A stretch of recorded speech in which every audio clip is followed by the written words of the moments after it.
耳根經點心，小孩子嘅默書。Hello，我係麥 Sir。我今日咧就想同大家分享一個少少嘅心得，係關於細路仔默書嘅。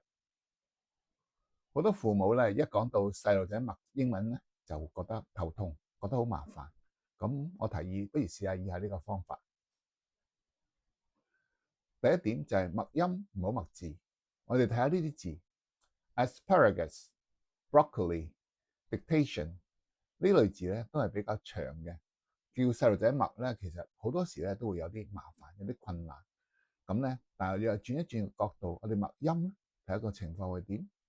譬如我哋問 asparagus，叫小朋友跟住你讀，你讀 as 佢就寫 asparagus 咁樣一路跟住你個音嚟讀嚟寫。另外譬如 broccoli，你又叫佢跟住你講個 broccoli 咁嚟寫。dictation 都係一樣。咁樣我相信就會容易好多，而且老師咧喺默書嘅時候咧，會將呢啲音自己讀出嚟嘅，係唔使自己去記嘅。老師讀一個音咧，我哋就寫一個音，容易好多。如果老師覺得快，你如果覺得老師讀得快嘅話咧，你更加可以要求佢讀慢啲。咁樣咧，我哋默書咧就會輕易好多。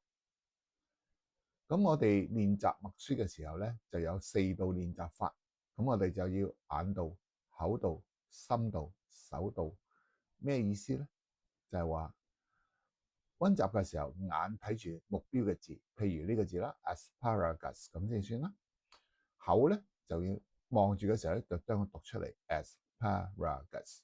讀嘅同時，手就要按住你講嘅音 asparagus 咁樣寫。叫學生咧，叫你個細路仔咧，跟住呢個音嚟寫。咁樣咧，注意啊，係唔使默嘅，望住嗰個字嚟寫。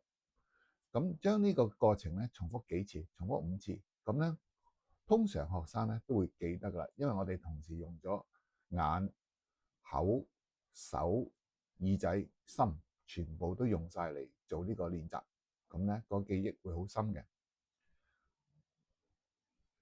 咁咧其實英文字嘅音重複嘅情況好普遍，所以默咗好多次書之後咧，多數嘅音咧佢都係已經熟習咗、慣咗噶啦。就唔需要再複雜，聽到個音大概佢都知道點寫噶啦。咁以後只要細心聽老師讀，就可以準確咁樣將呢啲音寫翻出嚟。咁樣我哋默書咧就輕鬆好多，而且成績亦都有保證。嗱，呢個辦法好簡單，大家不妨試下。咁我今日嘅分享咧就到呢度為止。